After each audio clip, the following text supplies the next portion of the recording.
I woke to a sharp beeping that sliced through the dark, the kind of sound that yanks you out of sleep before your mind understands. What is happening? For a moment, I lay completely still, staring at the faint outline of my ceiling as the automatic blinds in my waterfront condo at Harborline Towers began to rise. A thin ribbon of dawn light brushed across the floor. The alarm kept going, steady and insistent. The building's security alert that only triggered when someone tried to force access or insisted on entry without permission. I pushed myself upright and felt the familiar pull in my lower back, a reminder of the day everything in my life had changed. My condo on the 12th floor had always been my sanctuary, the one place where I could breathe without the weight of the world pressing against my ribs. But at 5 a.m, even the sanctuary feels fragile. My phone started to vibrate on the nightstand. I rolled toward it and answered, expecting maybe a malfunction or some kind of fire drill. Instead, I heard Trent from security, and his voice shook in a way I had never heard before. He said that my sister Lydia and her husband were downstairs in the lobby. He said they had arrived with a moving truck and were insisting they owned my place. Now, he said they were asking that I come down immediately and leave the condo because they were taking possession today. For a few seconds, I listened without saying a word. There was something almost surreal in hearing my life described as if it were already gone. I told him that it was fine, that he should let them sign in. Then I wheeled myself toward the kitchen area and reached for the mug I had left on the counter the night before. The coffee inside was cold, but that familiar bitterness grounded me. I took a slow sip and breathed in. That sip held the same kind of steadiness I used to feel right before a high pressure briefing, back when I worked in the bureau before the accident that took the mobility from my legs and gave me a new version of myself to live with. Outside the windows, the harbor was silver and quiet, the boats rocking gently, as if they did not care that my life was breaking open. You know, I always wonder what people are doing when they listen to stories like mine. Maybe you are driving to work, or folding laundry, or sitting with your own cup of coffee as the sun comes up. For me, on the morning this happened, I was sitting in my wheelchair near the open blinds, feeling the chill from the glass doors and trying to understand how my own sister could show up with a moving truck before dawn. If you want to share where you are listening from, feel free to leave a comment. I always love hearing how these moments connect strangers in unexpected ways. The lobby cameras sent live feeds to my phone. I tapped in and watched from above as the sliding doors opened, and Lydia stepped inside, her arms crossed tightly over her chest. She looked smaller than I remembered, like she had folded into herself. Next to her stood Bronson, her husband, calm as still water, holding a folder that he kept tapping against his leg. Behind them, 2 men in navy shirts stood by a bright white moving truck. They looked half awake, half confused. Their faces said they were not sure if they were part of something legal or something messy. But they were there because they were being paid. Trent approached them from the security desk. Even without sound, I could tell he was trying to explain protocol. Residents do not lose ownership overnight. Possession is not transferred because someone happens to arrive with a truck. The movers kept glancing at the folder in Bronson's hand, as if it were some kind of permission slip they were waiting for. Lydia rubbed her forehead and looked toward the elevators like she expected me to appear any second. They all stood under the warm glow of the lobby chandelier, while outside, sky shifted from charcoal to pale blue. Watching them on the screen, I felt incredibly calm. Not numb, not detached, just steady. This was the moment everything had led to. The subtle lies. The little stories whispered about my memory lapses. The neighbors had suddenly begun asking me about whether I slept poorly or forgot things. I remembered the look on May's face at the cafe downstairs a few days earlier, when she asked if I was doing all right, and if it was true that sometimes I woke up shouting from nightmares. I remembered how Lydia's voice had trembled when she brought up the idea of helping me manage my finances so I would not stress myself. At the time, those things felt strange, but not alarming. Now they lined up perfectly, falling into place like pieces of a puzzle I had not known I was solving. The lobby camera shifted angles and caught Bronson turning toward Lydia, touching her elbow gently, as if calming her. The gesture would have looked caring to anyone else, but I knew better. That touch had purpose. Manipulators always cloak control in gentleness. I studied his face carefully. His jaw was tight. His eyes kept flicking toward the elevator bank. Whatever he had been planning, Today was supposed to be his victory lap. He thought he had outsmarted me. He thought he had laid the perfect trail and that I would crumble under them. Pressure. I took another sip of the cold coffee and let the bitterness settle on my tongue. There was something almost poetic about watching them stand there in my lake, building, waiting to take away the home that had become my lifeline. I had rebuilt myself in this condo. I had learned how to move through pain, how to breathe when anxiety gripped my ribs so tightly I thought they might crack.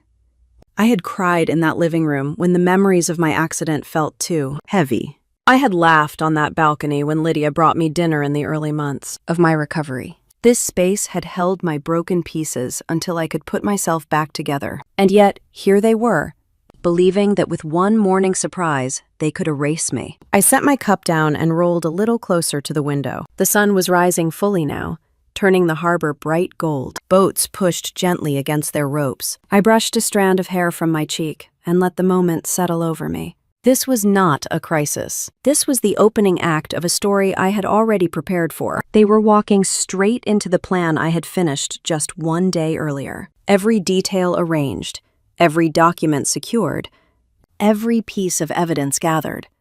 They had no idea. Trent looked up toward the camera, maybe knowing I was watching. His shoulders lifted as if to ask whether he should stall them, call the police, or quietly escort them out. I did not need any of that.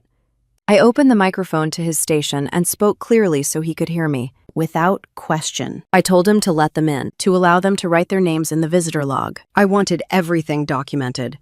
I wanted each step recorded in writing. When I ended the connection, the condo felt strangely quiet. The alarm had stopped. The blinds were fully open. The gentle clink of halyards against masts outside drifted up from the marina. I sat there with my hands resting against the wheels of my chair, breathing evenly. They did not know what I had done yesterday, and they were about to learn. Before that morning in the lobby, before the moving truck and the cold coffee, and the calm in my chest that even surprised me, there was another version of me, one I sometimes still wake up searching for in the dark. Back in the year 2019, I was not the woman sitting in a wheelchair in a waterfront condo in San Diego. I was still running on adrenaline and coffee, in a different way. Chasing shadows for the Bureau, working in counterintelligence, trying to untangle threats before they ever reached the news. My days were measured in briefings and field reports and coded conversations that I could not talk about at family dinners. I had a body that did what I asked it to do, and a mind that believed I could outrun almost anything if I pushed hard enough. When people think about accidents, they imagine a single, dramatic impact. The truth is, the moment that changed everything for me started with something small, a strange pattern in financial records, a familiar name on an unfamiliar list, a lead that looked like nothing at first and then refused to go away. We followed it until it pulled us into a late-night car, into a surveillance op that should have been straightforward. It did not end that way. I remember pieces of it, the wet pavement, the glare of headlights cutting across the median, the sickening feeling when another vehicle came out of nowhere, running from a different crime and intersecting with ours in the worst possible way. The world tilted, metal screamed, glass rained down in tiny, cold stars. Then there was nothing for a while. When I woke up in the hospital, drugs softening the edges of everything, I learned that the people who loved me had been told they might lose me. Then they were told I would live, but my legs would never again carry me the way they had. My spine had paid the price for the collision. There would be rehab and chairs and limits I had never imagined for myself. The Bureau did what it could. There were medals and handshakes and words about service and sacrifice. Eventually, there was a settlement, a carefully calculated number that someone, somewhere, decided was the monetary value of my lost mobility and altered future. They told me I would receive $2 million in insurance compensation. And on top of that, donations began to come in from people who had read about the accident and wanted to help the injured agent who had nearly died. It was touching in a way that made my throat ache. It was also overwhelming. I did not grow up thinking about money on that scale. My childhood had been simple and modest. We did not have a lot, but my parents managed to keep the lights on and the fridge never completely empty. They gave us love when there was not much else to give. Then, in the year 2010, a drunk driver crossed a line he should not have, and my world split in two again. Mom and Dad were there one moment and gone the next. No lingering illnesses, no gentle fades, just a phone call and a crash, and then silence. I was 17 when I became the adult in the house. My little sister Lydia was 11 with wide eyes and a laugh that broke out of her without warning. The state could have stepped in. People suggested guardianships and foster options, and all the careful phrases that systems use. I looked at my sister, and I knew there was no way I would let her be raised by strangers. So I did what I have always done. I made a plan.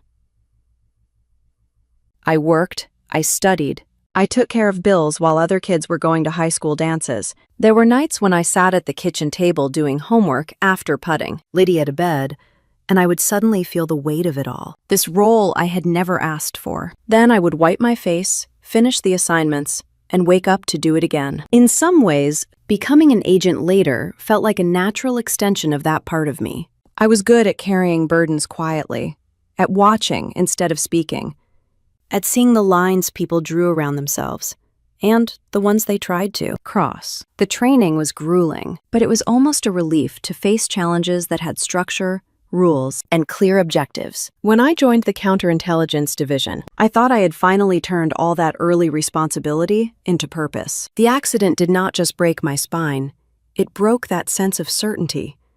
After months in rehab, after I learned how to transfer from bed to chair without falling, after I learned how to navigate ramps and narrow doors, and the way strangers avoided my eyes in public, I had to make another decision. I could not stay in the same city where every corner reminded me of the life I had lost. I needed somewhere that felt like air again. Somewhere my lungs could expand without bumping into old ghosts. San Diego ended up on my list because of one simple thing: the ocean. I had visited once as a teenager, a 3-day trip with Dad and Mom that lived in my memory like a treasure. I remembered the way the air had smelled salty and sweet at the same time, the way the sun dipped into the water like it was slipping into bed. When I received the final package of paperwork and payments and medical reports, I sat with all of it spread out on the table and thought about where a woman like me could rebuild. The answer kept turning back to that coastline. I used part of the settlement to buy a small 1-bedroom condo at Harborline, towers, overlooking the marina. It was not extravagant by the standards of some people in the building, but to me, it felt like a palace. The building had ramps and elevators and security staff who learned my name quickly. The first night I slept there, propped up on pillows with the sliding door open just enough to let in the sound of the water, I cried quietly into my blanket.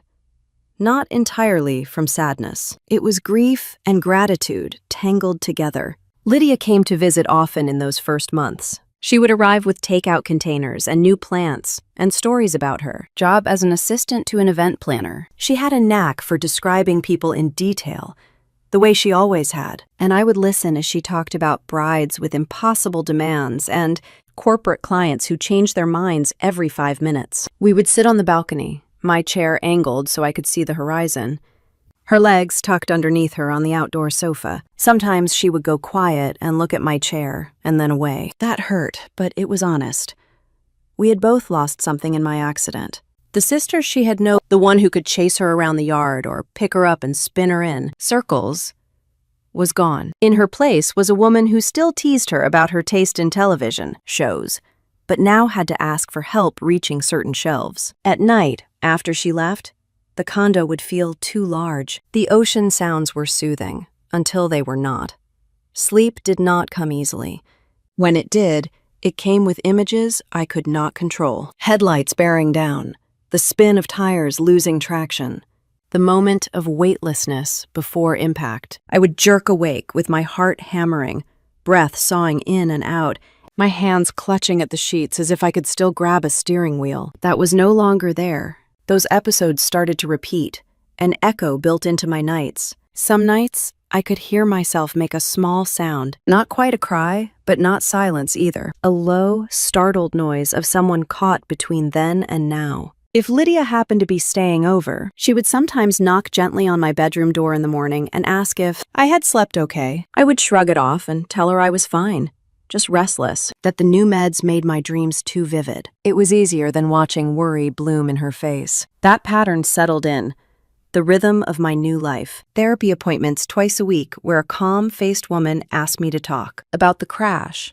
and about being the kind of person who had always taken care of everyone else and now had to accept help. Physical therapy sessions where I learned how to strengthen what muscles I still had full control over. Trips to the downstairs cafe where May would slide a cup of coffee across the counter and tell me about her grandchildren, while I tried not to flinch every time a car backfired outside. On the surface, it probably looked like resilience. A woman who had taken a devastating injury and carved out a careful, stable existence in a sunny city with pretty views. Underneath, there were cracks. I felt them when a siren screamed too close to the building. I felt them when a stranger pushed past my chair without apologizing. I felt them when I saw families walking along the harbor hand in hand, the parents carrying kids who were sleepy but safe. There were days I missed Dad and Mom with an ache that felt almost physical. Lydia remained my anchor through most of that. She called often, texted memes and photos of cakes from weddings she worked on. She complained about long hours and difficult clients, but there was a lightness in her voice. She started talking about a man she had met through work, someone who was smart and funny and understood contracts better than anyone she had ever seen. She described how he listened to her, how he made her feel safe, like she did not have to worry about practical details anymore, because he always seemed to have a plan.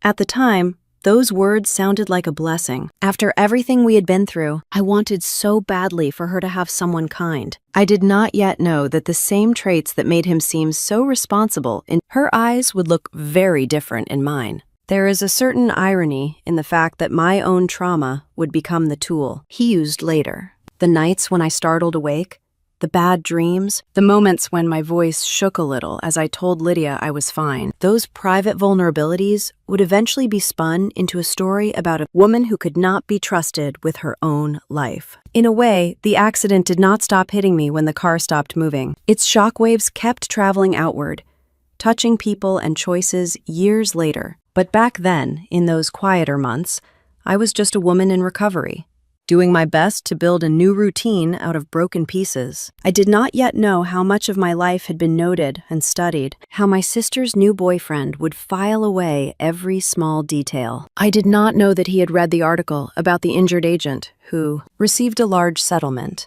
and that he had already pictured Harborline Towers. Before he ever shook my hand, all I knew was that I was tired and hopeful and trying to trust that the worst was behind us. I did not yet know that he had read the article about the injured agent who received a large settlement, and that he had already pictured Harborline Towers. Before he ever shook my hand, Bronson Reeves entered our lives the following spring, the kind of spring San Diego is known for, warm enough that the breeze off the water feels playful rather than sharp. Lydia showed up at my condo one afternoon with a brightness in her face that I had not seen in a long time. She was wearing a pale blue dress that swayed when she walked, and she talked so fast, I had to remind her to breathe. She told me she had met someone at a corporate event, a paralegal who had helped her sort out a last-minute contract issue. She said he was smart and calm, that he had a way of making everything feel manageable. When she spoke about him, something softened in her expression, and I felt my heart lift just a little. After everything she had endured, I wanted her to have someone who did not hurt her. He came by the condo about a week later. Lydia had invited him for coffee so I could meet him, and he arrived exactly on time. He carried a small box of pastries and placed it on my kitchen counter with a polite smile. He thanked me for letting him visit, said I had a beautiful place, and asked how long I had been living there. His voice was warm, steady, and practiced. Not in a fake way exactly, more like someone who had experience putting others at ease. If I had met him under different circumstances, I might have thought he was genuinely thoughtful. He sat across from me at the small dining table, turning the coffee mug in his hands as Lydia talked about her week. Occasionally, he added a detail or two, something supportive or gently teasing. He asked me questions about my rehab, about whether the building was comfortable for me, about the view from my balcony. They were harmless questions on the surface, the sort that make normal conversation. Yet even then, I noticed the way his eyes flicked around the condo with a kind of evaluation. Not admiration, not curiosity, but calculation, as if he was taking inventory of more than furniture. I brushed the thought aside at the time. People look around when they visit new places. I told myself I was being overly sensitive, that years in the bureau had hardwired me to look for things that were not always there. I had been trying so hard to stop seeing every stranger as a potential threat. It was a habit that kept me alive in one world, but it was exhausting in this new one. As summer moved in, Bronson became a regular figure in our routines. He would pick Lydia up from the building lobby after her long shifts, or meet her at the cafe downstairs before they went out. I often saw them from the balcony, his hand resting lightly on the small of her back, her head. He had a way of seeming attentive without being clingy, charming without being showy. Even May at the cafe commented on how put together he seemed. She said he had a kindly face and that he always tipped well. Those were the kinds of details that shape impressions quickly in a building, like ours. I went downstairs for coffee. My chair glided easily across the polished lobby floor. I could smell the roasted beans before the elevator doors fully opened. May greeted me with her usual warmth and handed me my regular order before I could even ask. Then she asked if I had been sleeping all right. I paused, caught off guard. She said that Lydia had mentioned I sometimes made noises in my sleep, that I might still be having nightmares from the accident. She asked if I ever woke up disoriented, or if I had someone checking on me. I felt something tighten in the back of my throat because the question did not feel random. It felt planted. I told her I was fine, just adjusting to new medication. She nodded in that gentle, worried way older women sometimes do, when they are not sure they should push further. It hovered just beneath the surface even as I rolled out of the cafe and back toward the elevator. I pushed the button and waited, listening to the quiet hum of the building. He was a middle-aged man who usually kept to himself, polite but distant. As he passed me, he slowed down just a little and asked if everything was all right in my unit. He said, "The week." That struck me as strange because I was meticulous about that sort of thing. Trauma sharpens habits like lock-checking. I never left my door unsecured. I told him I had not, and he gave a small, awkward smile before walking away. The elevator ride to the 12th floor felt longer than usual. I replayed his question again and again. There was something off about the way he had phrased it, like he had been repeating something he had been told, not something he had personally seen. When I reached my floor and rolled toward my unit, the hallway felt different, not physically, but something about the energy had shifted, as if whispers had trailed through it. People in buildings like ours talk. They notice when someone struggles, when someone changes routines, when someone receives too many deliveries. And if someone wanted to shape a narrative about me, about my mental stability, or lack thereof, this was the perfect environment to start sowing seeds. I unlocked my door, moved inside, and closed it behind me. For a moment I stayed still, letting the quiet settle around me. The condo felt familiar and safe, yet a sliver of unease had found its way in. I tried to remember if I had said anything recently that could be misunderstood. Had Lydia mentioned my rough nights to anyone else? Had I said something while half awake? It was possible, but the timing felt too deliberate. 2 conversations in one morning, touching the same nerve, both wrapped in concern, but threaded with implication. I went to the balcony and looked down at the marina. The sun reflected off the water in shimmering strips. A couple walked along the pier, holding iced drinks and talking quietly. The world looked calm and predictable from up there, but inside my mind a quiet alarm had begun to ring. I thought back to the first time Bronson had visited, the way he glanced at my medical equipment near the bedroom door, the way he lingered over the framed news article on my bookshelf that detailed my accident, the way he had asked gently whether I was adjusting well, or if I ever felt overwhelmed living alone. In isolation, none of those things would have been remarkable. Together, they formed a shape I could no longer ignore. Bronson had access to legal knowledge. He understood guardianships and power of attorney, and the subtle language that suggested someone needed oversight. If he had been planting ideas quietly through Lydia, through casual conversations with neighbors, through harmless remarks, then what I had felt as unease might have been something much more intentional. I rolled back inside and sat near the edge of the counter, my hand wrapped around the warm mug of coffee May had given me. My heart was not racing exactly, but it was alert, tuned like an instrument to the smallest shift in tone. Something was happening around me, something I had not invited, but that had been carefully set in motion. And if I was right, the little comments and worried questions were not random. They were rehearsal lines in a story someone was trying to tell about me. I knew then that it was time to pay close attention, to watch what Bronson said and how he said it, to listen not just to my sister's words, but the weight behind them, to trace the shape forming in the shadows before it solidified into something harder to undo. The accident had taken my legs, but it had not taken my instincts. The next morning, I rolled into my living room with a kind of steady focus I had not felt since my bureau days. My condo had always been a refuge, a place where the sound of the harbor and the pulse of city life mixed into, something that felt healing. Now I looked at the walls differently. The entryway, the hallway, the doors, any point of access, any place where someone with the wrong intentions could slip in unnoticed. I had no desire to become paranoid again, but I also knew how manipulation began. It always started quietly. People with intentions like Bronson never lunged first. They tiptoed. They asked questions that seemed harmless. They presented concern as care. And if no one questioned them, their confidence grew until they pushed hard enough to cause irreparable damage. So I went back to my training.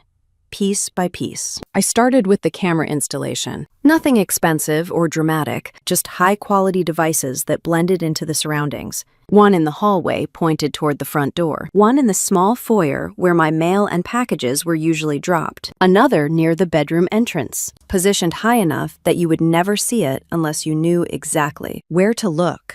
I set each one to record continuously and transmit footage to a secure cloud server that Bronson would never know existed. The last camera I placed was near the window that faced the internal corridor, outside my unit.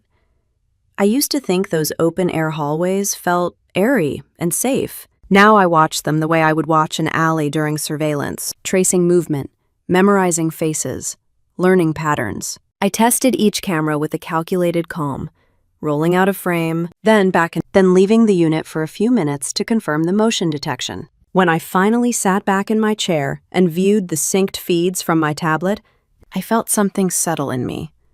I was not helpless. I was not off balance. I had tools.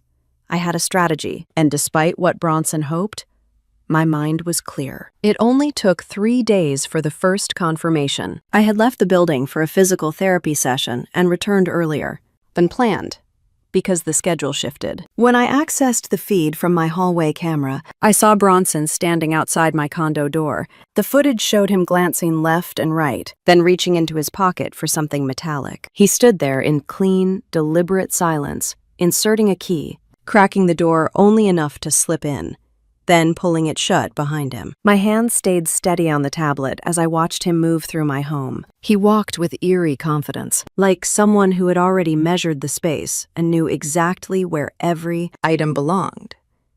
He checked the drawers near the living room, paused near my bookshelf, then walked toward the bedroom hallway. He opened the small filing cabinet I kept beside my desk. He sifted carefully through documents, placing some back, moving others slightly out of place. He was looking for paperwork, ownership documents, settlement papers, anything that could be twisted into a narrative he was building. I watched him close the drawer, smooth the surface with his fingertips, and leave without taking anything. That meant he was not finished yet. He was scouting.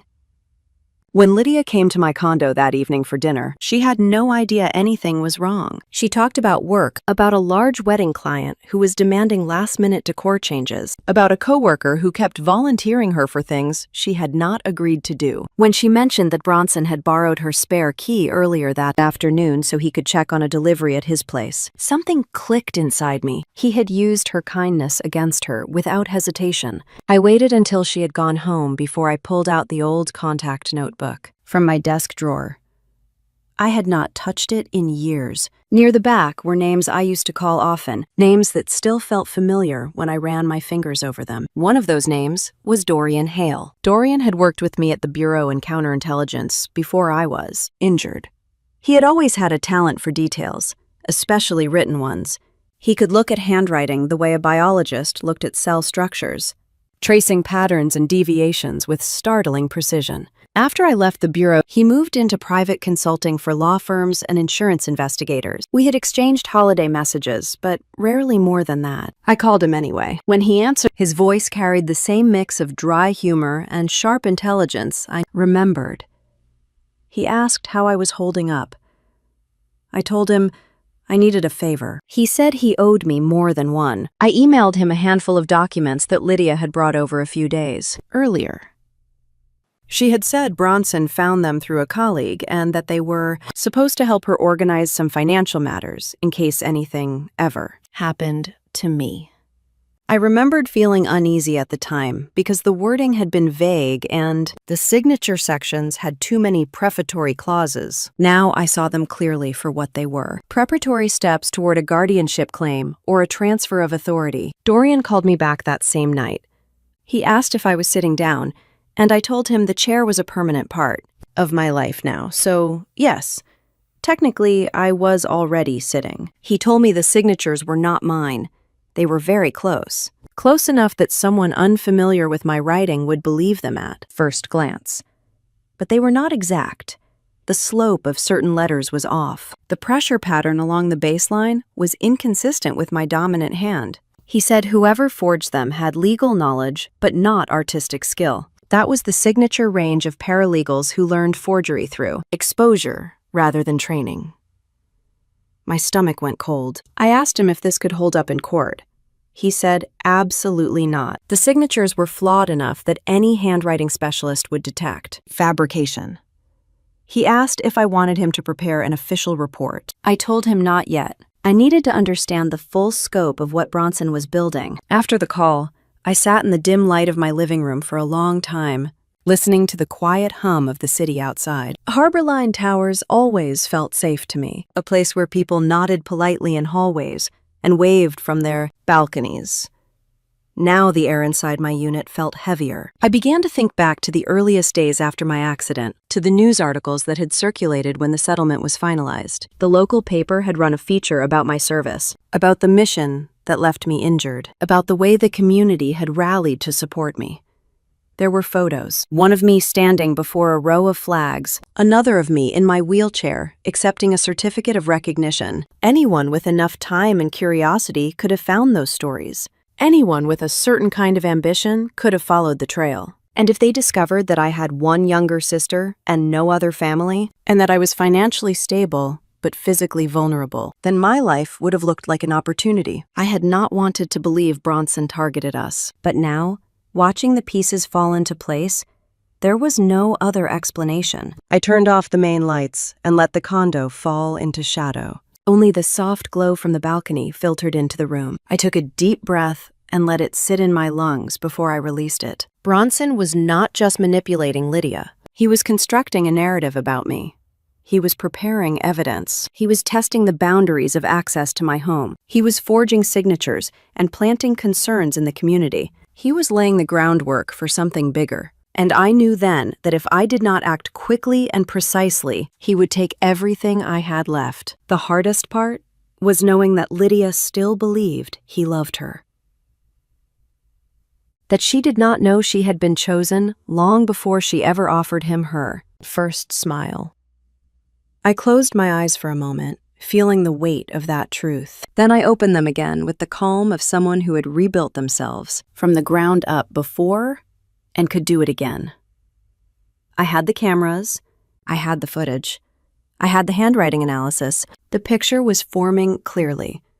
Now I need to decide how to use it and how far I was willing to go to stop the man who thought he had already figured out how to own my life. The answer came sooner than I expected. 2 days after my call with Dorian, I was at home on a slow Tuesday afternoon. The sky over the harbor was covered in that soft marine layer that made everything look slightly washed in silver. I had a physical therapy session canceled at the last minute, so I was catching up on emails at my small desk in the corner of the living room.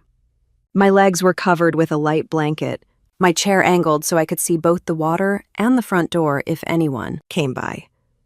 There was a knock, 3 quick taps, then a pause, then 2 more. It was a pattern I had started to recognize. Bronson did everything with a pattern. I rolled to the door and checked the peephole. He stood there alone, wearing a polo shirt and jeans, holding a slim black folder and what looked like a small toolkit. His expression was the picture of polite concern. For a moment, I considered not answering, pretending I was out or sleeping. But there is a point where avoidance becomes surrender, and I refused to give him that satisfaction. I opened the door enough to meet his eyes. He told me he had gotten a call from Lydia. She had mentioned that I had spoken about some flickering lights in the hallway last week, and since he knew a little about electrical systems and had a buddy in building maintenance, he thought he would drop by and check that everything was safe. I had never said anything to Lydia about flickering lights. I said the condo was fine, that if there were any issues, the building manager would handle it.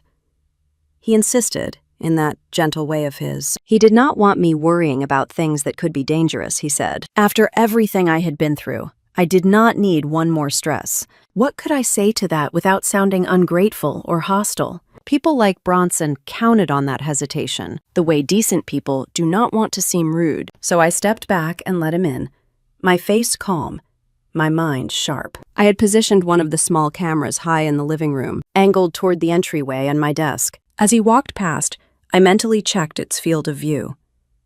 It had him perfectly. He did a quick, half-hearted check of the recessed lights near the front door, touching the switch, glancing up as if looking for a problem. Then, almost casually, he drifted toward my desk. He asked if my laptop ever gave me trouble, if the outlet there had any issues. Before I could answer, he was already there, reaching behind the desk, fiddling with the power strip. From his body language, anyone else might have thought he was checking connections.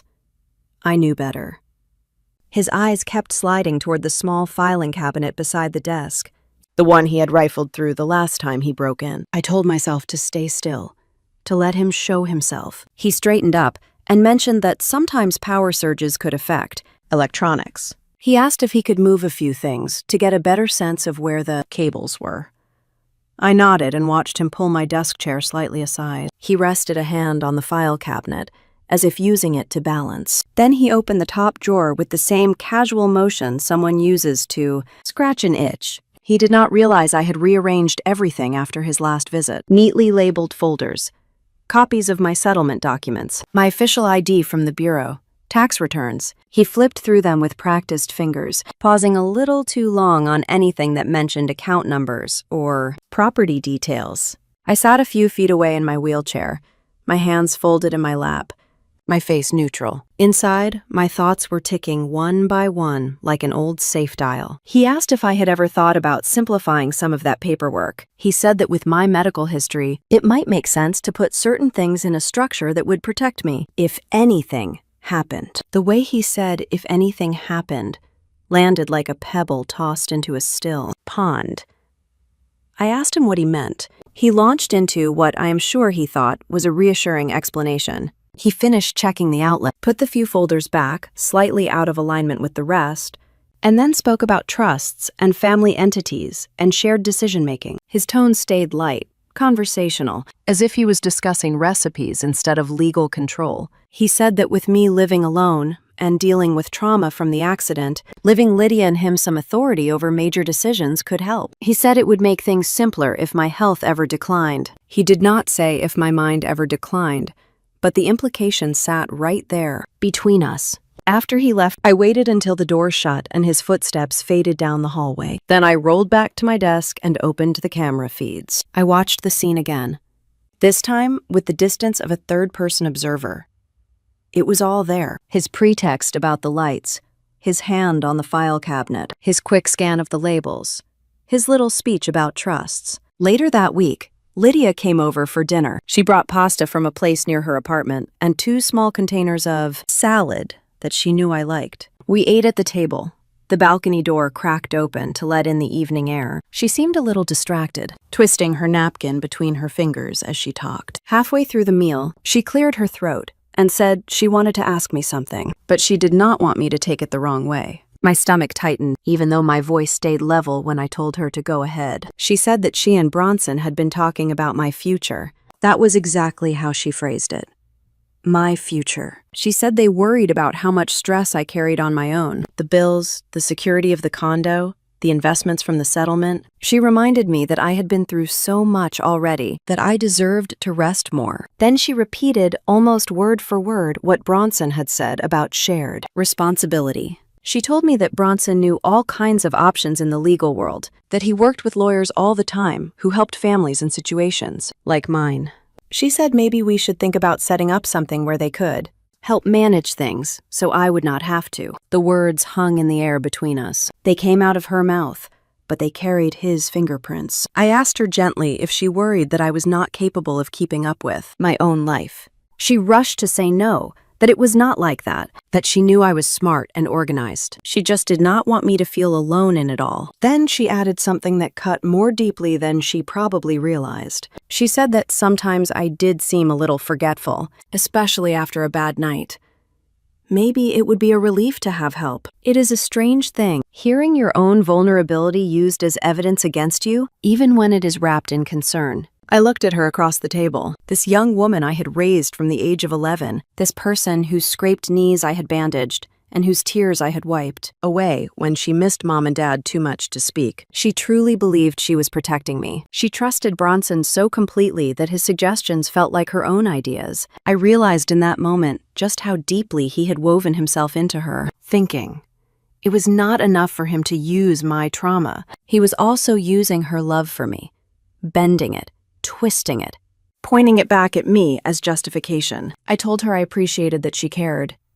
I told her I would think about it. That seemed to calm her, and she relaxed into the rest of the evening, talking about work again, and a new client who wanted a beach wedding and had no concept of budget.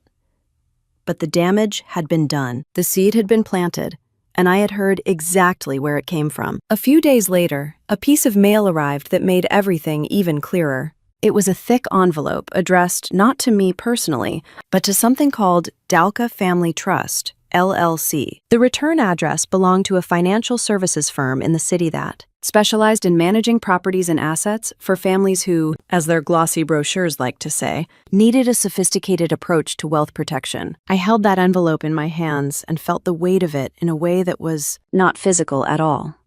The company name, the way my last name was embedded in it without my permission, the implication that some entity already existed to hold my assets. I had never authorized anything like that. I opened it carefully and spread the contents on the counter. Inside, I found a welcome packet that thanked Dalka Family Trust, LLC for choosing their firm. There were references to upcoming consultations about real estate and investment portfolios. There was language about consolidating holdings to improve management efficiency.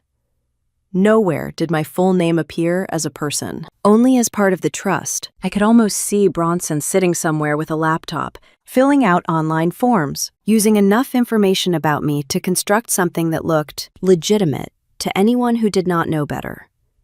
Names, addresses, hints of my financial situation pulled from old news articles. He was not guessing anymore. He had moved from reconnaissance to structure building. I gathered the documents and placed them in a new folder, one marked very clearly in my mind as preparation for war. He had shown his hand now. He was not just thinking about controlling some of my decisions. He was preparing to move my home and my settlement money into a container he controlled. A legal shell with my family name on it, designed to make theft look like management. Standing there in my kitchen with the harbor light fading outside and that envelope open in front of me, I felt a familiar coldness settle in my chest. Not fear, not exactly anger.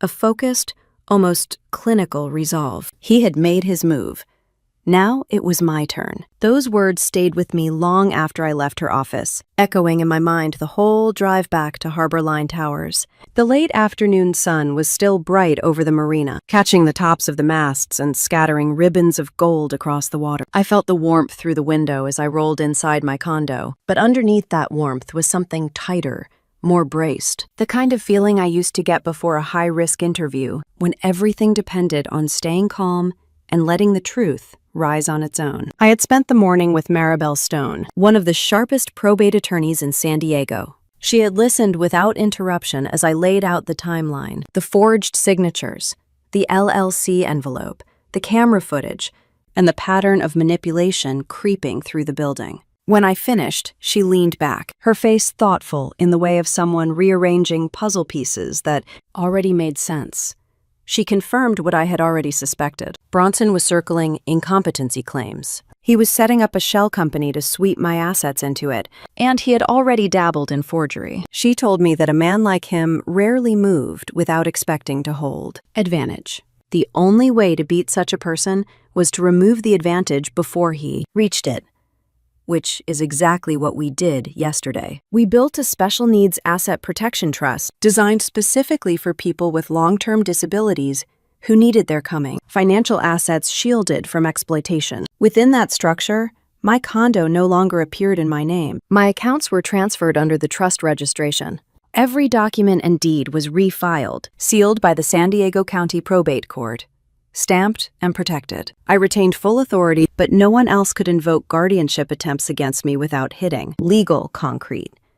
Bronson thought he was one step away from taking what was mine. He was actually walking into a wall I had built in a single afternoon. When the clerk handed Maribel the stamped order, the reality of it hit me more deeply than I expected. My condo, the settlement I had fought so hard to rebuild my life with, the savings I guarded so carefully, were no longer vulnerable to anyone's scheme, especially not his. I rolled across the condo, now letting my fingertips brush the back of the sofa as I passed. I could hear faint laughter drifting up from the pool deck below, the splash of water, the distant hum of a boat motor starting. Everything looked so ordinary, and yet, under the surface, everything had changed. I went to the balcony and let the ocean air wash over me. The scent of salt pulled old memories forward. Dad drove us down the coast road on that long-ago summer trip. Mom leaning out the window to catch the breeze. Lydia in the back seat eating orange slices and getting the juice all over her chin.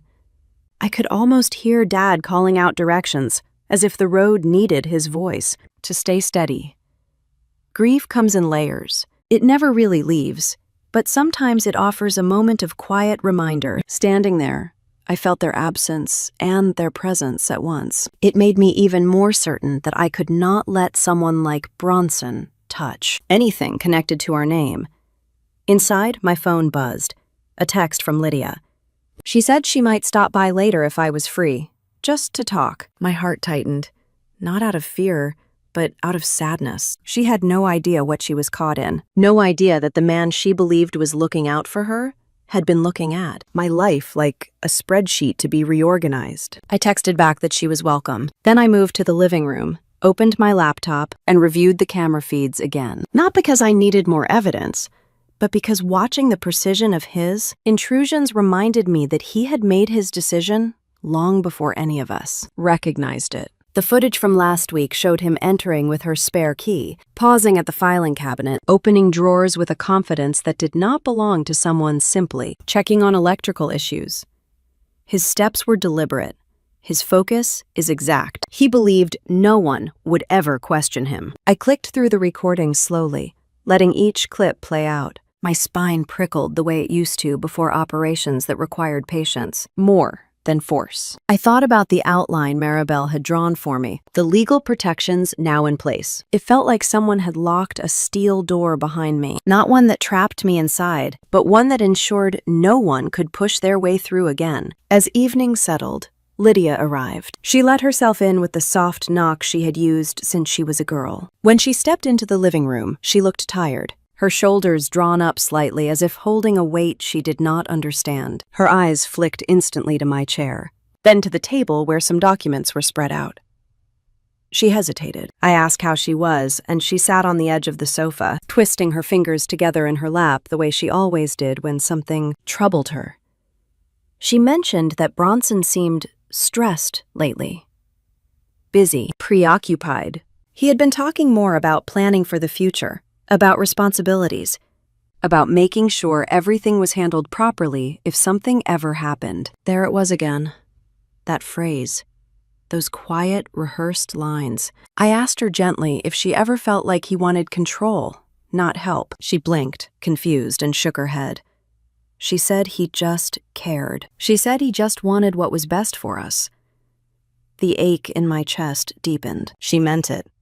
I changed the subject before her worry grew. We talked about her week, about the wedding venue near La Jolla that booked a last-minute event. She described the decor, the catering disaster that was narrowly avoided, the way the bride cried 3 times over color palettes. She made me laugh, and for a moment, the air around us felt normal again. Later, when she left, I watched from the balcony as she crossed the street toward the parking garage. She paused at the curb and looked up for a moment at my unit on the 12th floor.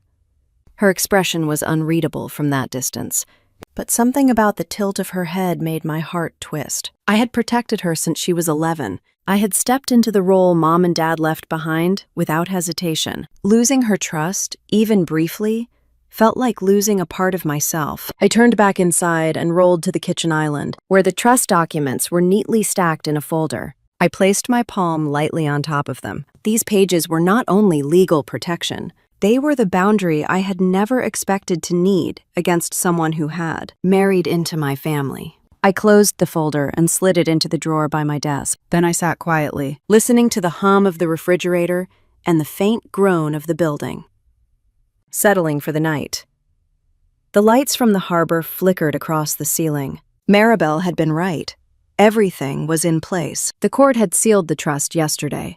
The transfers were complete. The structure was solid. Now all that remained was to wait for the moment when Bronson pushed too far. The moment he believed he had already won. The moment he walked directly into the trap he had no idea existed. I spent the rest of that night preparing for what needed to come next. Maribel had told me that the structure of the trust was airtight, that no one could penetrate it without leaving a trail so bright even a first-year law student could follow it. But she also reminded me that people like Bronson rarely stopped at the first obstacle.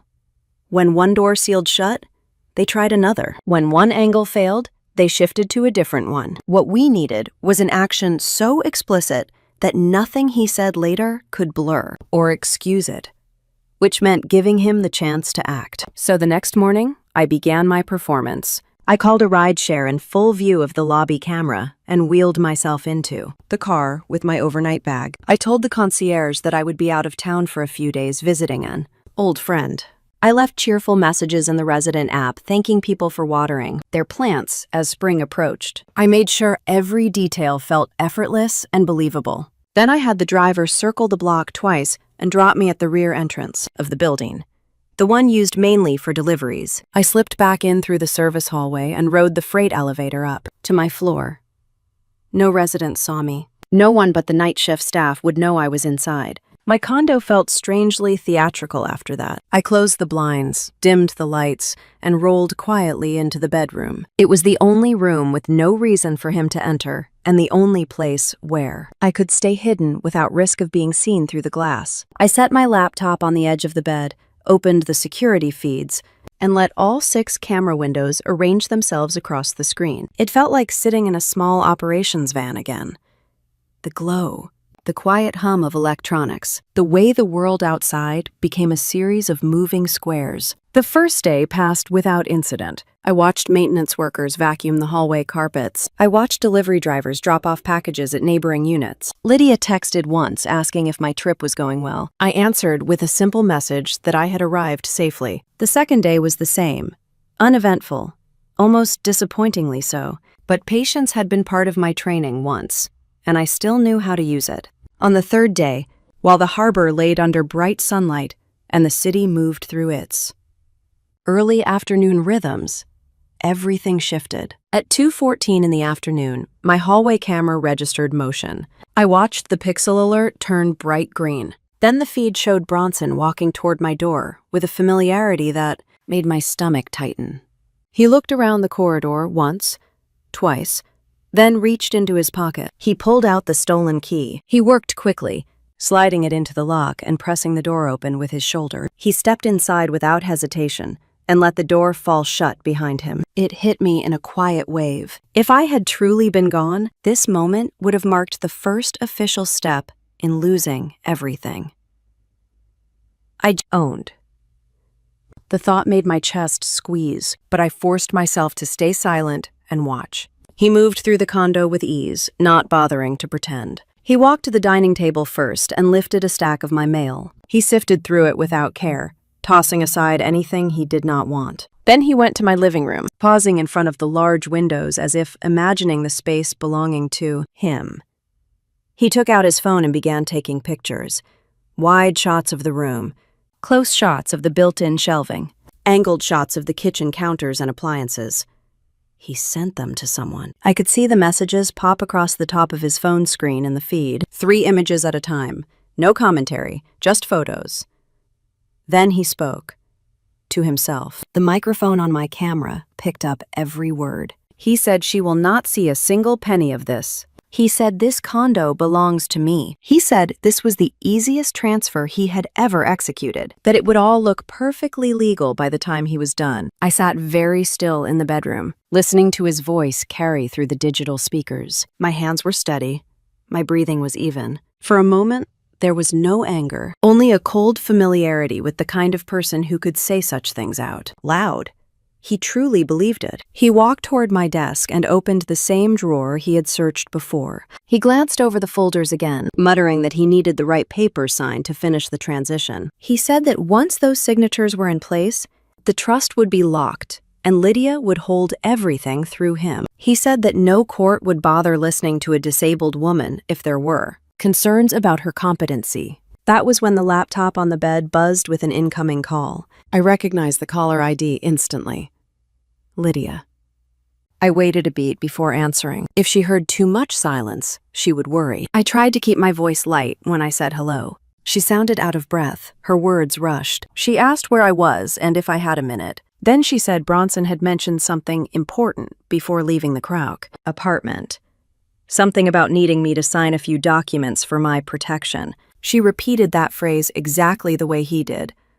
For my protection. She said she did not want to pressure me, but he had told her my condo and finances needed coverage. He said my trust had been misfiled. He said things could get complicated if I did not sign soon. I closed my eyes for a moment, letting her voice settle in my ear. She had no idea what she was saying. She had no idea she was standing on a line he had drawn for her. I asked her calmly if she believed I was unable to make decisions, if she believed I was losing track of things, if she believed I was someone who could not run her own life anymore. She whispered no, but she sounded unsure, as if someone had been making her doubt her own thoughts. She said Bronson had shown her examples of people who needed help managing their affairs.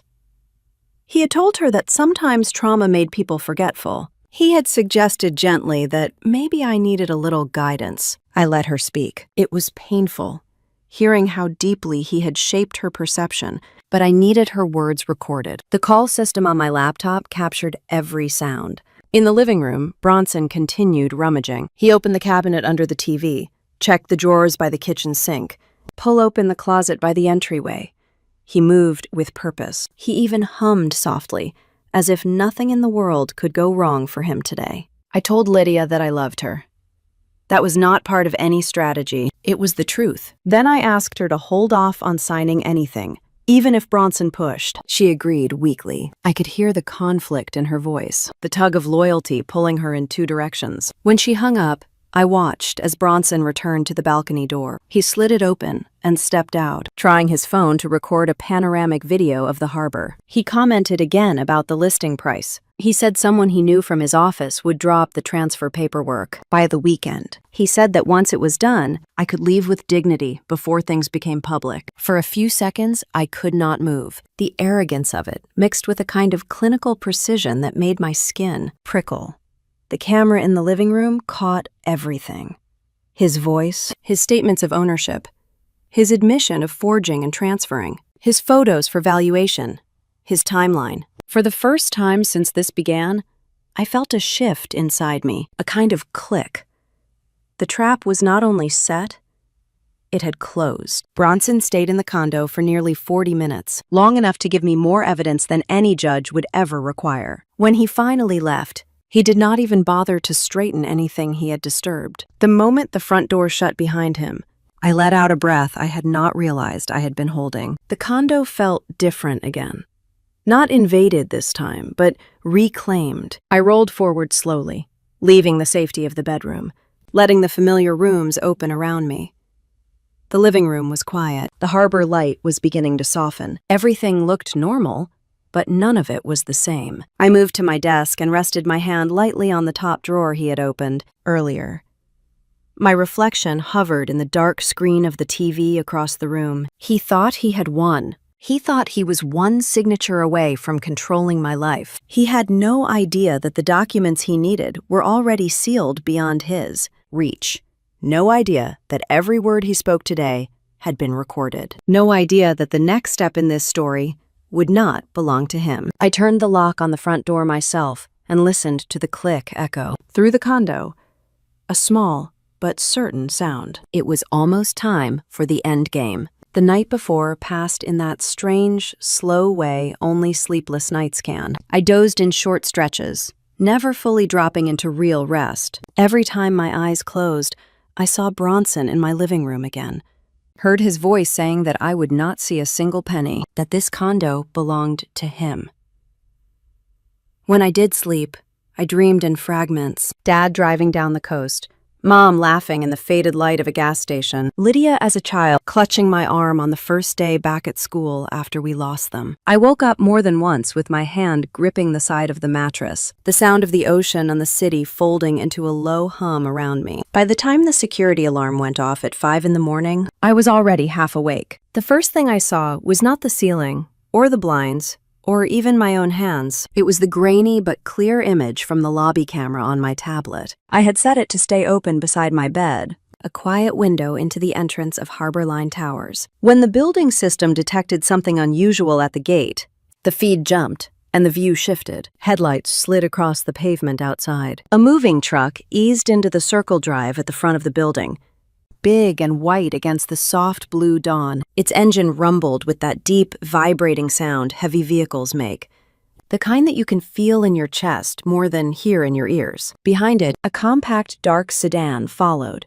and stopped just behind the loading zone. The lobby lights were still on their night setting, a little dimmer, a little warmer. The glass doors slid open, and Trent stepped forward from the security desk, glancing toward whatever he could see through the front windows. His posture was tight, shoulders slightly raised, the way people look when they know something is wrong but are not yet sure how bad it will be.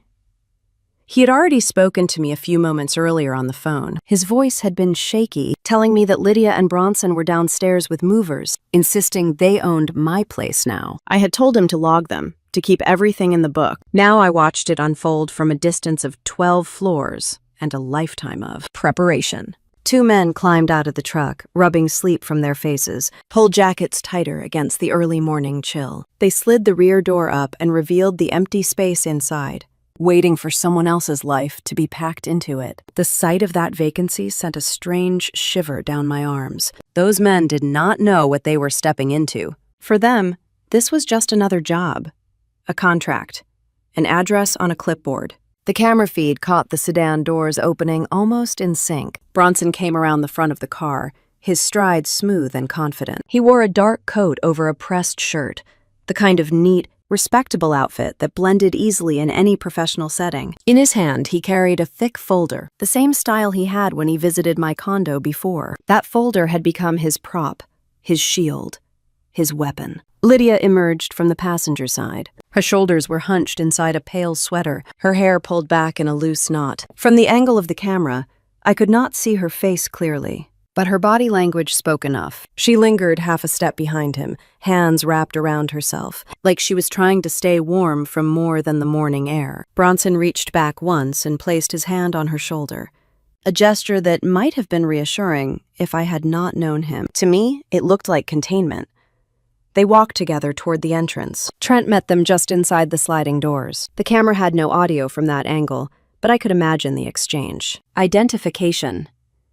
Explanation. The calm, authoritative tone Bronson used when he wanted people to believe he belonged, wherever he stood. The hesitance in Trent's eyes, caught between the uniform on his back and the instincts in his gut. Bronson lifted the folder and opened it, fanning out documents with bold seals and neat lines of text. From the way he pointed, line by line, I could tell he was indicating supposed proof of ownership. He gestured toward the ceiling, then toward the elevators. The movers watched, shifting their weight back and forth, clearly waiting for a signal that they were allowed to proceed. I watched Trent pick up the visitor logbook, his pen moving as he wrote their names. Bronson Reeves. Lydia Reeves. The reason for the visit was probably filled in with something simple, something neutral. Move in. Property transfer. Whatever words he used, I knew they would be important later. Every stroke of Trent's handwriting was another strand in the web that would either trap me or protect me.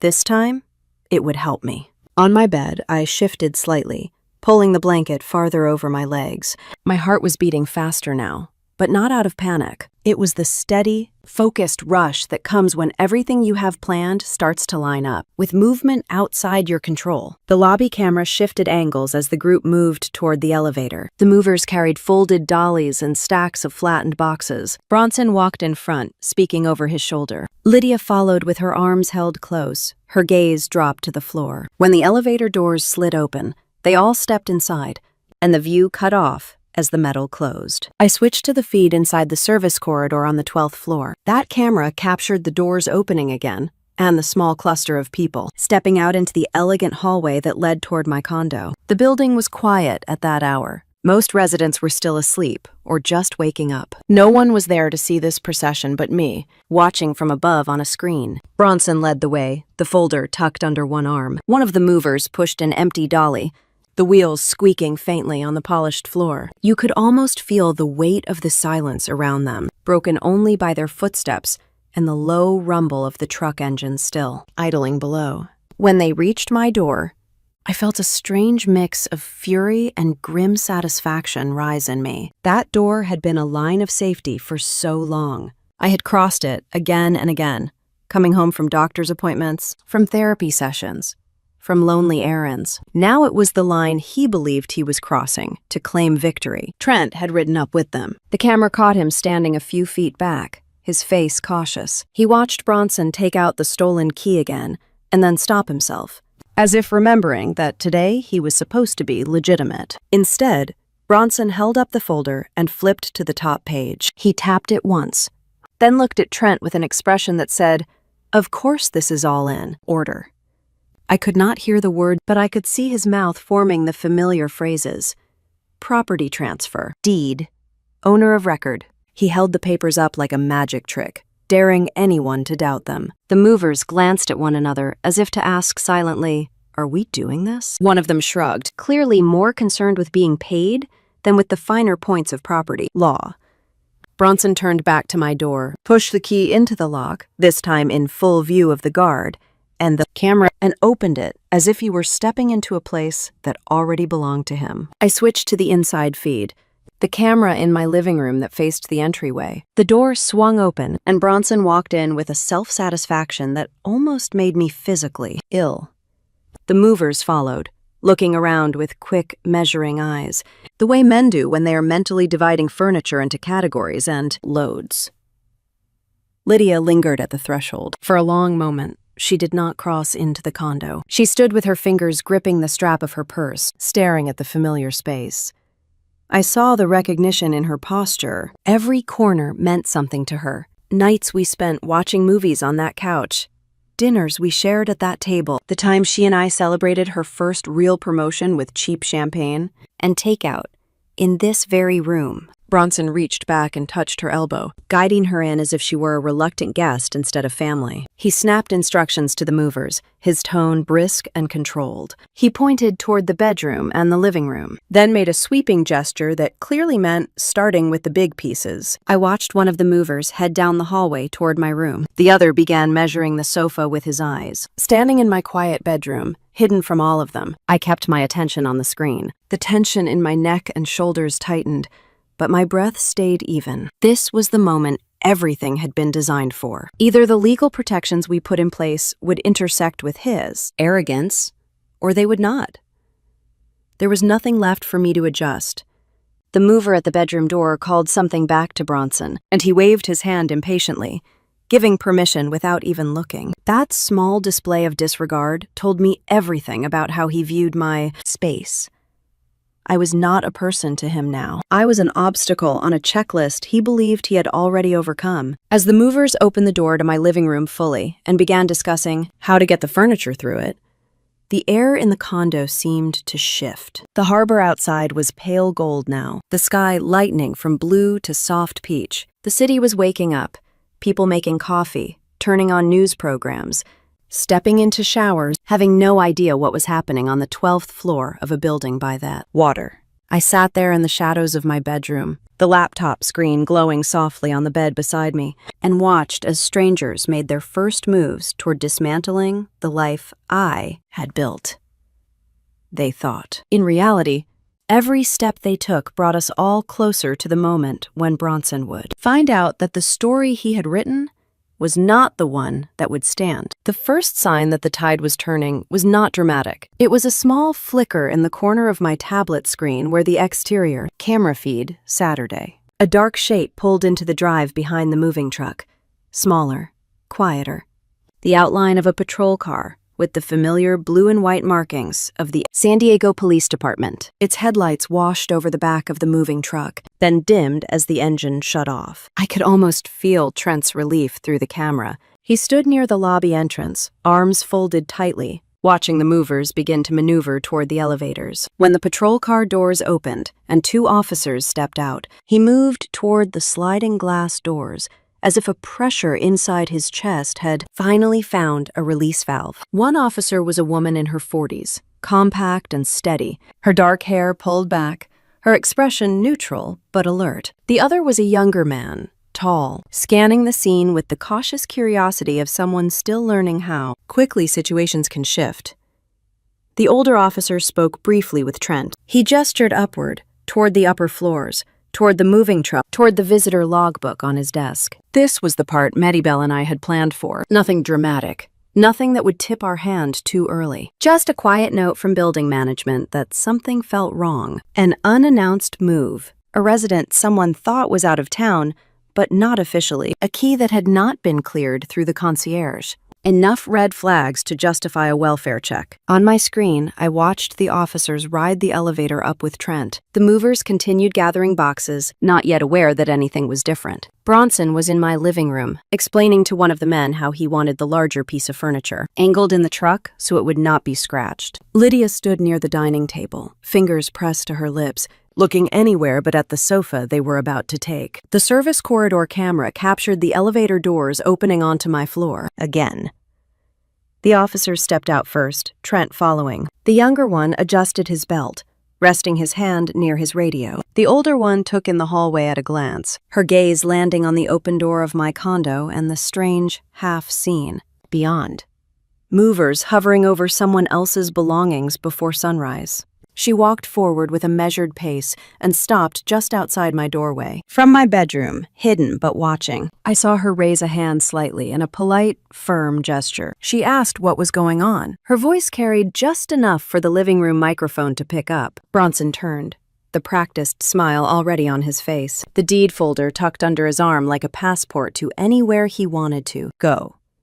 He greeted her as if this were an inconvenience, nothing more. He said they were simply completing a move in. He said he had the deed and transfer papers right there if she needed proof. He sounded so sure of himself that for a moment, if I had not known better, even I might have believed him. The officer asked to see the documents. She stepped just inside the living room, careful not to cross too far in before she understood the claim. Bronson opened the folder with a small flourish and held out the papers he had waved at Trent earlier, a thick stack of printed pages, heavy with legal language and counterfeit authority. She took her time looking at them. She did not rush, and she did not let his confident commentary distract her. The camera caught the way her eyes lingered on the notary seal, the way her brow creased slightly as she traced the registration number with her gaze. She flipped to the recorded deed, the one that supposedly transferred ownership of my condo into his hands. She asked where the notary was registered. Bronson replied without missing a beat, saying something about an out-of-county contact who handled things quickly for his firm. He said everything had been done properly. He said the seller had signed willingly. He gestured vaguely toward my hallway, as if I might appear as a supporting actor. The officer did not smile. She asked if he was aware that notaries who notarize California real estate transactions had to be properly registered and that their commission numbers were easily verifiable. She mentioned that the registration number on the seal did not match any active notary she knew of. That small sentence hung in the air like a crack of lightning in a quiet sky. I saw color drain slightly from his face before he caught himself. She also mentioned something else. She said property records showed that this unit was currently held in a special needs asset protection trust that had been filed and sealed with the probate court very recently. She asked how his documents accounted for that. That was Maribel's work, looping the police into the outline just enough that if a patrol car ever responded to my address, they would not walk in blind. Bronson faltered for the first time. He said there must be a mistake. He said the trust was out of date. He said the woman who lived here did not understand what she had signed, that she needed guidance, that he and his wife were stepping in to help her. He started to repeat the same phrases he had used with Lydia. Not competent. Under stress. I need protection. I chose that moment to move. I rolled my chair out of the bedroom doorway and down the hallway into view. The living room camera caught the shift in everyone's posture the instant they saw me.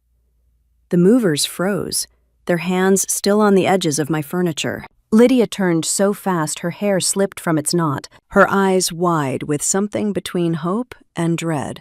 Bronson's jaw tightened visibly before he smoothed his expression over. The officer looked at me and asked if I was the resident of the unit. I told her I was the legal owner and that my name was on the trust documents she had just referenced. My voice sounded calm, even to my own ears. Years of training and months of planning had led to this exact moment. There was no room left for fear. She asked if I had given consent for this move. I told her plainly that I had not, that I had never sold my condo, that I had never authorized any transfer of ownership to Dalka Family Trust, LLC, or to Bronson, or to anyone else, that I had not hired the moving company and never agreed to vacate my home. The younger officer moved a step closer to the movers and told them to hold off on touching anything else until things were clarified. One of the men lifted his hands off the sofa as if it were suddenly too hot. The other quietly nudged the dolly back a few inches. I turned my chair slightly toward the older officer and told her I had evidence. I told her that over the past weeks, Bronson had entered my unit without permission, using a stolen key. That I had video of him going through my drawers while I was gone. I had audio of him speaking about how I would never see a single penny from my settlement. How this condo would belong to him. I told her I had received mail for Dalka Family Trust, LLC, at my address, a company I had never formed. That a friend of mine with forensic training had examined signatures on documents Bronson had tried to introduce, and those signatures were proven to be forged. Maribel Stone had already filed my trust with the court and could confirm that. Any deed he was presenting was fraudulent and in conflict with recorded property records. I spoke steadily, each statement simple, factual, the way we were taught to deliver critical information under pressure. The officer listened without interrupting. Then she asked if I had copies. I reached to the small table beside my chair, where I had placed a neat stack of folders before this had all begun. I handed them to her one by one. Video stills printed with timestamps, a summary letter from Dorian about the signature analysis, A copy of the fraudulent welcome packet, addressed to Dalka Family Trust, LLC. A copy of the court order establishing my Special Needs Asset Protection Trust. Her eyes moved over each page with increasing focus. The room was so quiet, I could hear Lydia's unsteady breathing from across the space. Bronson tried to cut in. He said I was confused. That trauma had affected my memory, that I had agreed to some parts of the plan but could not remember. He reached toward Lydia, as if to pull her into his narrative. She flinched away for the first time. Her gaze moved between my face and the officers and the papers. She asked him in a small voice why he had told her I was losing track of things. Why he had told her I would end up hurting myself with bad decisions if they did not step in. Her words cracked halfway through, as if each one cost her something. He answered that he had only wanted to protect me, that everything he had done was for family. The older officer straightened, the folder still in her hands. She said that from where she was standing, what she saw looked less like protection and more like a calculated attempt to take control of assets that did not belong to him. She mentioned forgery, fraud, possible attempted grand theft given the value of the property and the known settlement from my accident. She added one more phrase that sent a chill even through me. Abuse of a dependent adult. I have never loved that term, dependent adult. It makes people like me sound helpless. But at that moment, I understood its power when used correctly. It meant the law recognized that my disability made me a target in certain eyes. That exploiting that was not just ugly, it was criminal. She stepped closer to Bronson and asked very calmly if he had anything else. He wanted to show her any proof that contradicted the court records, any legitimate notary confirmation, any document signed in front of a registered witness. His mouth opened, then closed. For the first time since he walked into my life, he seemed to understand that his confidence would not carry him out of this room. The younger officer moved behind him, near enough that the air in the condo seemed to thicken. The movers had backed almost all the way out to the hallway, their eyes wide. One of them said quietly that they just wanted to leave, that they had no idea there was any dispute. The younger officer told them they were free to go, that their involvement would be noted as witnesses only. They practically ran for the door, muttering apologies on the way. Lydia took a step toward me, then stopped halfway between us. Tears were already slipping down her cheeks. She looked at Bronson with a mixture of disbelief and dawning horror. She asked him, her voice shaking, if he had ever truly loved her, or if she was just part of the plan. She said he had told her over and over that I did not know what I was doing, that she needed to sign things to keep me safe, that if she loved me, she would help move everything into his hands so he could manage it. He did not answer. Or if he did, the words were low and desperate, drowned out by the sound of the older officer speaking quietly into her radio, requesting confirmation from dispatch about the notary registration, about the trust,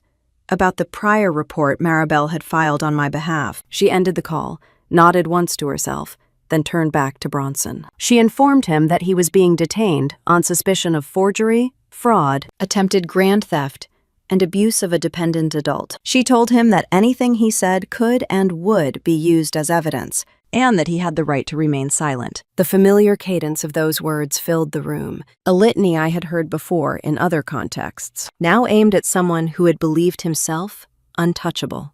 The younger officer gently took hold of Bronson's wrists and brought them behind his back. The metallic click of the cuffs sounded loud in the quiet condo. Lydia let out a sound then, a broken half sob that made my entire chest ache. He twisted his head toward me as they started to lead him out. There was no charm left in his face now, only rage, and something that looked a lot like fear. He said I had set him up. He said I had planned this. He said none of it would hold. I met his eyes and told him simply that I had protected myself. That was all. As the officers guided him toward the door, the older one paused beside my chair. She told me that someone from the department's financial crimes unit would be in touch, that my attorney would receive the full report, that I had done the right thing by documenting everything. When they left, the condo fell into a heavy silence, broken only by the distant sounds of the city waking up and Lydia's quiet, shaking breaths. For a long moment, neither of us spoke. The door had closed behind Bronson. The cuffs had taken his hands away from my belongings, but the shock of what almost happened still hung in the air. We were finally safe. But nothing about this felt simple. Lydia stood in the middle of my living room with her hands trembling at her sides. The early morning light had reached the windows by then, softening the room, making everything look gentler than it felt. Her face was pale, her eyes distant, as if her mind were trying to rearrange the last hour into something that made sense. She finally looked at me, not at my wheelchair, not at the scattered papers still lying on the table where I had shown the back, officers the evidence, but at me, her sister, the girl who had raised her after Mom and Dad were gone, the woman she had trusted and doubted in the same breath because someone else had whispered the right lies in the right order. She walked toward me slowly, like she was approaching something fragile. When she reached me, she knelt beside my chair and rested her forehead on my knee. Her whole body shook as she started to cry. Not loud, not dramatic, but with the quiet grief of someone who finally understood the depth of the betrayal she had lived under. I placed my hand gently on the back of her head, brushing her hair the way I used to when she was small and woke from nightmares. After a moment, she whispered that she was sorry. Again and again, those same two words. Sorry for believing him. Sorry for repeating his words back to me. Sorry for nearly helping him take the last pieces of our life that Mom and Dad left us. I told her she had nothing to apologize for. Manipulators do not need intelligence or kindness to work. They need vulnerability. They need love. They need someone who tries to see the good in others, the way she always had. None of that was her fault. We stayed like that for a long while. Her kneeling, me holding her. The condo finally quiet again. The days that followed were a blur of statements and confirmations. SDPD took the footage. They interviewed Trent and the movers. They verified the forged notary number, the falsified deed, the LLC filings tied to Bronson's email. Every thread he had pulled on unraveled under scrutiny. Every lie he had crafted folded in on itself. He was charged with forgery, fraud, attempted grand theft, and abuse of a dependent adult. His arraignment came quickly. The court read out the accusations in a tone so dry and factual, it almost removed the emotional weight of it all. But not quite. Lydia sat beside me in the gallery, her hands clasped together, her shoulders stiff. He glared at both of us when he was let out, as if we had undone some great design, rather than simply defending ourselves. But that glare held no power anymore. It was only the last flicker of a man cornered by his own ambition. When the restraining order was finalized, Lydia exhaled like she had been holding her breath for months. Within 2 weeks, she filed for divorce. She moved out of their apartment near Mission Valley, packed her clothes, her work supplies, and one worn-out shoebox of childhood mementos she had forgotten she still kept. Then she moved into a small rental 5 minutes from my building, close enough that she could stop by after work, or on the nights when the silence of her place felt too large. She told me she felt embarrassed, foolish for falling for him, ashamed that she did not see what he was doing sooner. I told her that shame belonged entirely to him. The human heart is not weak because it trusts. It is human. The district attorney contacted me twice more for updates, but the case moved forward without complications. Fraud is one thing. Forgery is another. Attempting to seize the assets of a disabled woman after entering her home with a stolen key, while recording himself admitting his intentions, is something prosecutors rarely see with such clarity. Life began settling again, slowly, like dust after a storm. For the first time in months, I felt something inside me begin to loosen. I started rolling my chair out onto the balcony every morning, the way I used to before this ordeal. The ocean air always carried a mix of salt and diesel from the harbor, a scent that felt oddly comforting. Boats drifted out into the channel.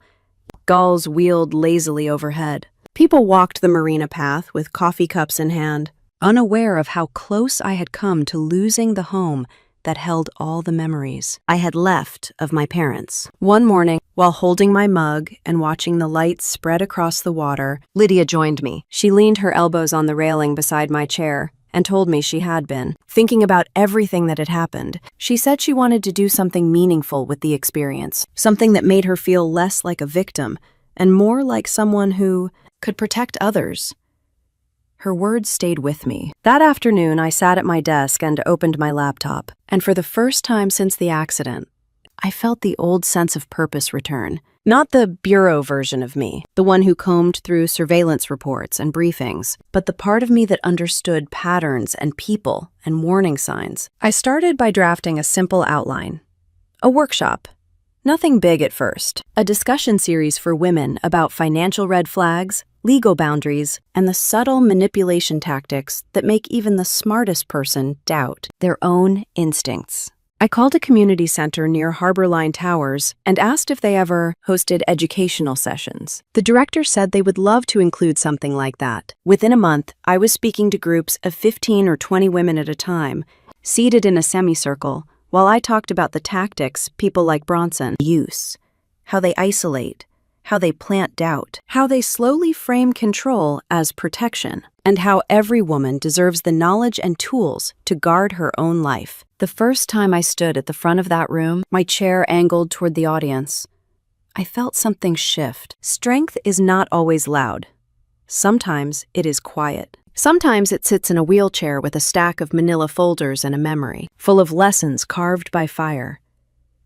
Lydia came to every session she could. She volunteered to help organize the sign-in sheets and refreshments. Watching her regain her clarity, her confidence, her warmth reminded me that healing does not always require erasing what hurt us. Sometimes it requires understanding it deeply enough that we never let it happen again. Late one evening, weeks after the case had moved into its next phase, I found myself back on the balcony. The harbor was dark, except for the soft twinkle of lights along the shore. The air felt cooler, the night stretching wide and calm. I sipped my coffee, letting the warmth settle in me, and thought about the long road from the accident to this moment, about the people who stepped into my life to harm me, and the people who stepped in to help, about the strength it took to stay patient when anger felt easier, and about how justice, when it finally arrives, rarely looks like vengeance. It looks like the truth is solid enough to stand on.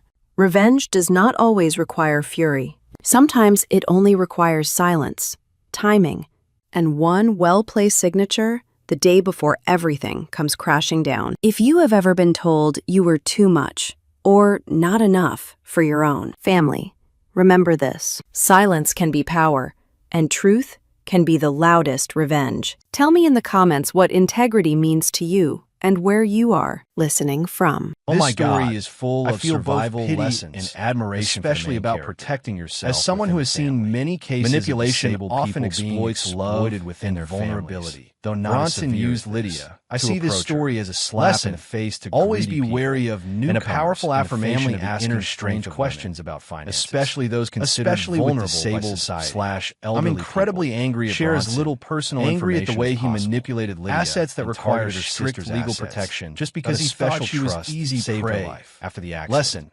But then, even with close the part where she used her create an independent financial plan to set a trust, gather evidence, especially if you have a large settlement or disability. With satisfaction. Avoid fraudulent. It wasn't a noisy revenge. Gathering evidence is the most powerful preparation, like cameras, former agent, audio recordings, with Lydia coming to her senses, divorce. The lesson. And the two sisters overcoming their difficulties together. Take notes, use hidden cameras, and contact a lawyer. That a real family is a place of mutual respect, selective forgiveness, not exploitation, healing together. This story is not she forgave only Lydia dramatic, for being but also inspiring, but cut ties despite disability the or lesson, trauma. Distinguish between protect yourself and perpetrator, and turn suffering. Families can be rebuilt. If I was most moved by the scene where the two sisters strength from trauma because it was so real. She used forgiving those who were manipulated, but showing no mercy. Don't let disability or the story is told through flashbacks interspersed with the present moment. Turn suffering into a mission to help the main character. In short, with a slow pace, the story is like a family spy movie, then exploding in silence and confrontation. Evidence I've analyzed it in chronological order to clearly show the transformation.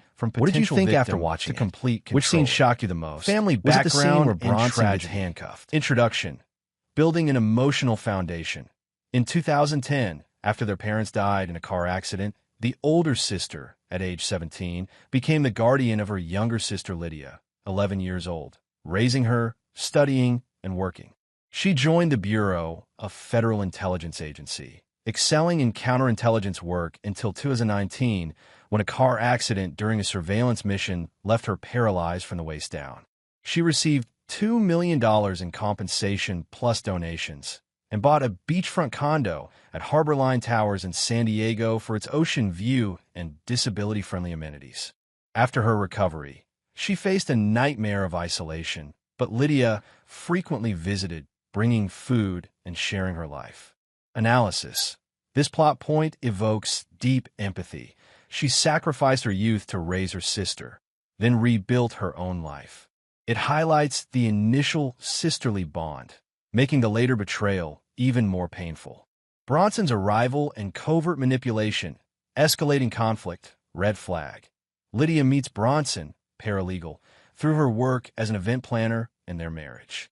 Initially, he's charming, visiting her and inquiring about her recovery, but she suspects his judgmental gaze, looking at medical equipment, accident reports.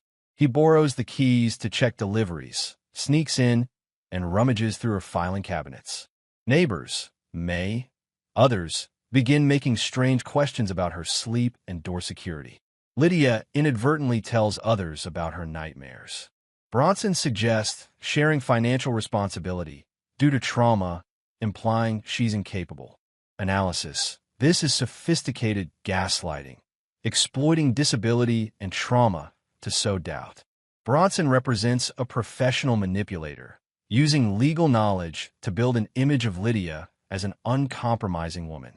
Discovering and preparing traps, an inner challenge, strength from past experience. She installed hidden cameras throughout the house, connected to the cloud.